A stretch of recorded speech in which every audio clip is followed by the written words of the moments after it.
नमस्कार, आप देख रहे हैं 4 PM और मैं हूं अभिषेक मिश्रा।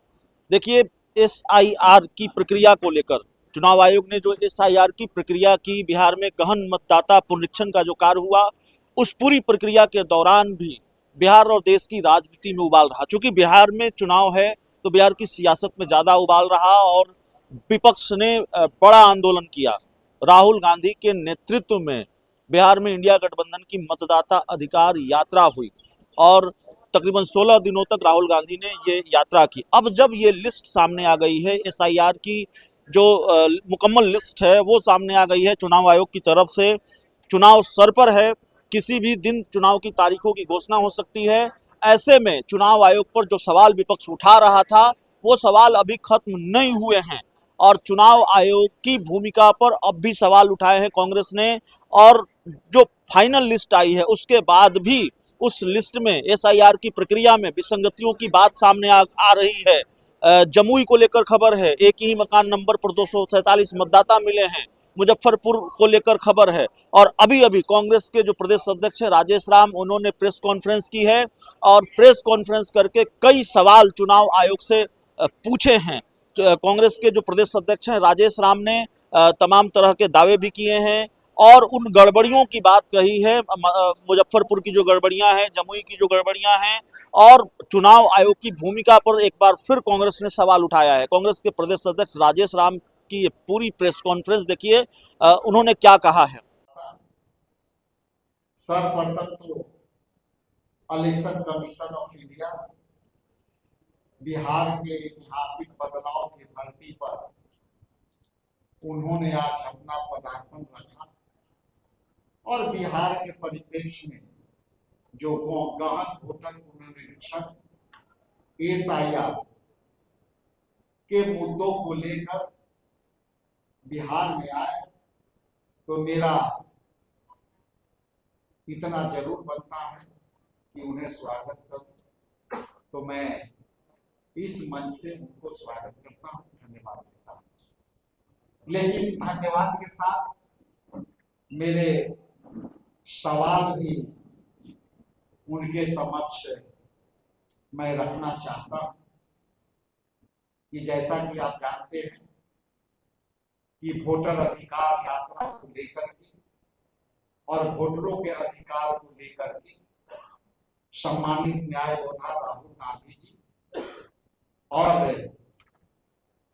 देश में और पूरे बिहार में जिस तरह से राहुल गांधी जी ने प्रेस कॉन्फ्रेंस के माध्यम से इलेक्शन कमीशन में जो वोट में नाम छूटे थे उसकी लड़ाई लड़ी और आज हम ये कह सकते हैं कि राहुल गांधी जी के जो वोटरों के अधिकार को लेकर के जो लड़ाइयां थी उसको धारदार बनाने में अहम भूमिका निभाई और कई परिवर्तन इलेक्शन कमीशन ने किया।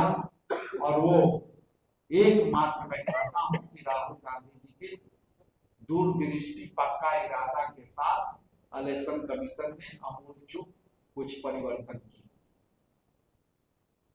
मैं बताता चलूं कि 1 अगस्त 2025 को एसआईआर के माध्यम से 65,064 नामे हटाए गए, जिनको वोटर के नाम हटाए गए। ये थोड़ा सा मैं शुद्ध कर दूं, 65,64,000 नाम हटाए गए थे और 30/9/2025 को 68,60,000 नाम फिर काटे गए, जो पुनः 3,66,000 नाम जो है इसमें अंकित की गई, जो अगस्त में किए गए थे 30 तारीख के अंदर। मैं आपके माध्यम से 2 3 4 सवाल मैं इलेक्शन कमीशन से कहना चाहता हूं। कि माननीय सर्वोच्च न्यायालय ने जब निर्देशन किया कि गहन वोटर पुनरीक्षण में जो आधार को जोड़ने का मांग जब ऑल इंडिया कांग्रेस कमेटी जब लीगल लड़ाई लड़ रही थी, तो यही इलेक्शन कमीशन ने आधार को मानने से मना कर दिया था और बाद में सर्वोच्च न्यायालय ने इसे मान्य किया, तब जाकर के आधार जुड़े। जैसा कि आप जानते हैं कि लगभग 11 डॉक्यूमेंट ही उन्होंने माना था और ये भी माना था कि गहन वोटर पुनरीक्षण के नाम पर आप नागरिकता को प्रमाणित करने का आप जो षड्यंत्र रचा था, ये आगे मैं बताऊंगा। लेकिन मेरा जो सवाल है लगभग 5 सवाल। पहला सवाल कि आप जब ये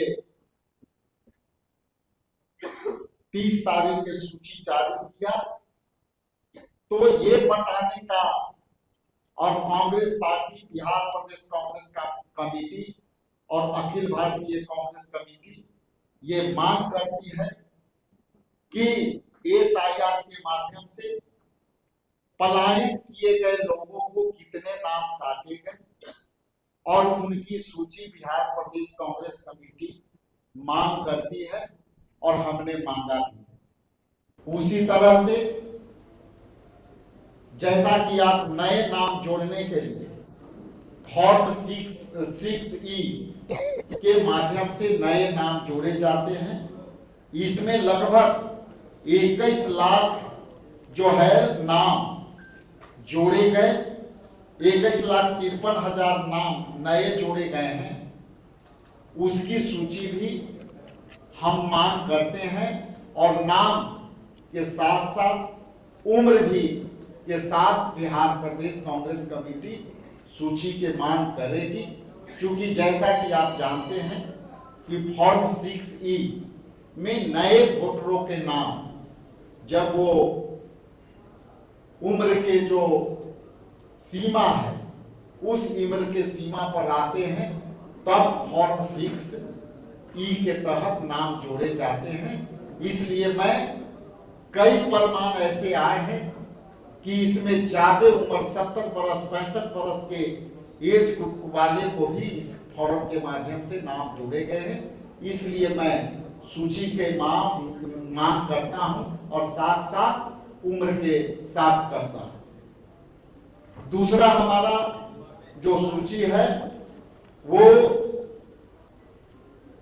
नए सूची में महिलाओं के कितने नाम कटे और कितने नाम जुड़े और उनको कटने का कारण और हटने का कारण भी हम मांग करते हैं। तीसरा, जो मृत हुए हैं, जिनकी मृत्यु हो गई है, तो उनकी भी सूची नाम के साथ हम मांग करते हैं और उनके स्थान पर हम आगे बताएंगे कि किस तरह से अभी भी खामियां और त्रुटियां हैं। मैं उसके ऊपर भी आपके प्रेस वार्ता में चर्चा करूंगा। मैं आगे बता दूं कि बहुत ही गंभीरता से इलेक्शन कमीशन ने कहा था कि हम घुसपैठिया को रोकने के लिए जो गलत तरीके से वोट देते हैं, उनकी नाम जुड़ गई है, उसको हम जो है बाहर करने के लिए सारा कवायद हम कर रहे हैं। लेकिन इलेक्शन कमीशन ने अब तक एक भी घुसपैठिया का काम उन्होंने नहीं दर्ज किया है और अपने सूची में एक भी घुसपैठिया को प्रमाणिक तौर पर या कहीं भी चर्चा नहीं की है सूची में। तो ये भी इलेक्शन कमीशन से हमारा मांग है कि अब तक कितने घुसपैठिया को आपने जो है चिन्हित कर करके नाम हटाए। और आगे बताता चलूं तो मैं जो है आपके माध्यम से मैं 3-4 पॉइंट और आपके बीच रखना चाहता हूं। जमुई में गड़बड़ी, एक ही घर के पते पर 247 मतदाता के नाम दर्ज पाए गए। दूसरा, मुजफ्फरपुर में डुप्लीकेसी, एक ही व्यक्ति के नाम 3 जगह पर वोटर लिस्ट में दर्ज मिला। तीसरा, मतदाता सूची में विसंगतियां, कहीं सैकड़ों वोटर एक ही मकान नंबर पर, तो कहीं मृतकों और एक ही पिता के नाम कई वोटरों के जुड़े हुए। पूर्णिया विधानसभा में सबसे ज्यादा कटौती, यहाँ 68,102 वोटर हटाए गए, जबकि 2020 में जीत की अंतर केवल 32,154 वोट के था। गया विधानसभा का उदाहरण, गया विधानसभा क्षेत्र में 2841 वोट घटे, जबकि वहां 2020 में बीजेपी उम्मीदवार ने केवल 1634 वोट से जीत दर्ज की। यानी यह बदलाव परिणाम पर असर डाल सकती है। जैसा कि हमेशा हम लोग और हमारे नेता कहते आए कि वोट चोरी एक ऐसी इल्म है, टूल्स है, जो इलेक्शन कमीशन के माध्यम से लीगल वोटरों को हटा करके इलीगल तरीके से इलीगल वोटर को खड़ा कर। जो ये उदाहरण मैंने 5वां दिया गया का, इससे ये प्रमाणित हो जाती है कि आप जो नाम जोड़े और घटाए, जितना आप जोड़े उतना आप बढ़ाए, तो इससे वोटर का और वोट के प्रतिशत पर और वोट के परिणाम पर ये सीधा असर डालता है। अंत में मैं 2-3 उदाहरण आपके सामने रखना चाहता हूं। मेरे पास जो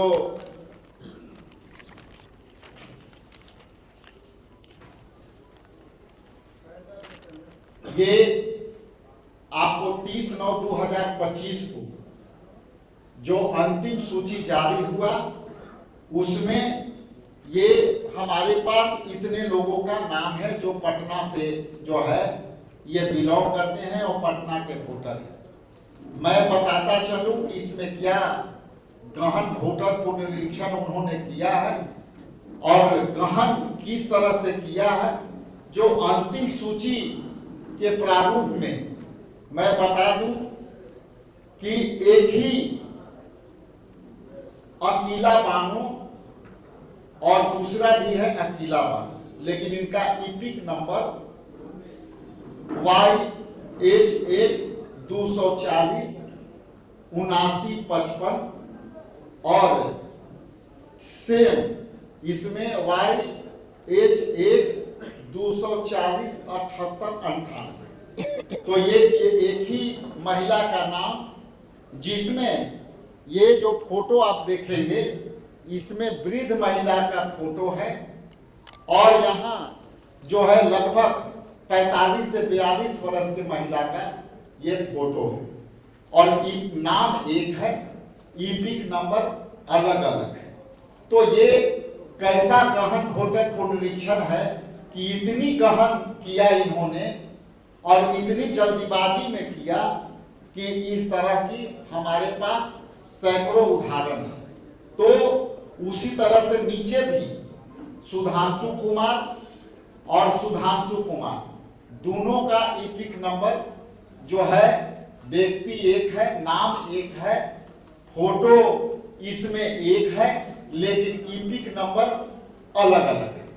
तो मैं आपके माध्यम से सीधा इलेक्शन कमीशन ऑफ इंडिया को सवाल उठता हूं कि आप ने तो पूरी सरलता से जनवरी में ही आपने कह दिया था कि हम तो इलेक्शन के लिए तैयार हैं और हमारा वोटर लिस्ट तैयार है, लेकिन आखिर कौन सी आपकी कौन किसने आपको ये आदेश दिया कि आप मात्र 1 महीना में SIR को प्रोसेस को आपने पूरा किया और पूरा कर करके आपने गहन वोटर पुनर्निरीक्षण का नाम दिया, लेकिन अब तक आपकी ये सारी त्रुटियां दिखती जा रही हैं। तो मेरा सवाल आपके माध्यम से इलेक्शन कमीशन से जो था ये था, मैंने अपनी बातें रखी, इस पे और विस्तार से अपनी बातें रखने के लिए सम्मानित हमारे CLP शकील अहमद खान जी को मैं आमंत्रित करता हूं कि वो भी अपनी बात को रखें। धन्यवाद अध्यक्ष जी। पत्रकार मित्रों, आज इलेक्शन कमीशन पटना में आया, हमने उनका स्वागत किया। किसी भी लोकतांत्रिक संस्था से ये उम्मीद की जाती है कि वो अपनी ऑटोनॉमी, अपनी स्वायत्ता बना के रखे। प्रथम दिन से ही इलेक्शन कमीशन ने अपनी स्वायत्ता को का घालमेल किया। ऐसा यह प्रतीक इसलिए भी होता है, इसकी मिसालें बहुत हैं, कि जब कभी भी नेता प्रतिपक्ष, पार्लियामेंट के 300 मेंबर ऑफ पार्लियामेंट, विधानसभा के में यहाँ बिहार विधानसभा के तमाम नेता प्रतिपक्ष, तमाम विपक्ष के MLA, जब भी कोई सवाल किया साक्ष्य के साथ, तो उसका जवाब भारतीय जनता पार्टी से आया। ये गजब का मेल है कि भारतीय जनता पार्टी के पेट में क्यों दर्द होने लगता है जब साक्ष्य और प्रमाण के साथ इलेक्शन कमीशन की त्रुटियों के ऊपर हम सवाल खड़ा करते। किसी भी काम को जब आप हेस्ट में करते हैं, जब आप जल्दीबाजी में करते हैं, तो परिणाम यही आता है। और पिछले दिनों जो नेता प्रतिपक्ष ने, राहुल गांधी जी ने साक्ष्य के साथ वोट की चोरी, डिलीशन और एडिशन के ताल्लुक से जो प्रेस वार्ता की और जो सवाल रखे सामने, उस सवाल का जवाब आज तक नहीं आया। क्या कहा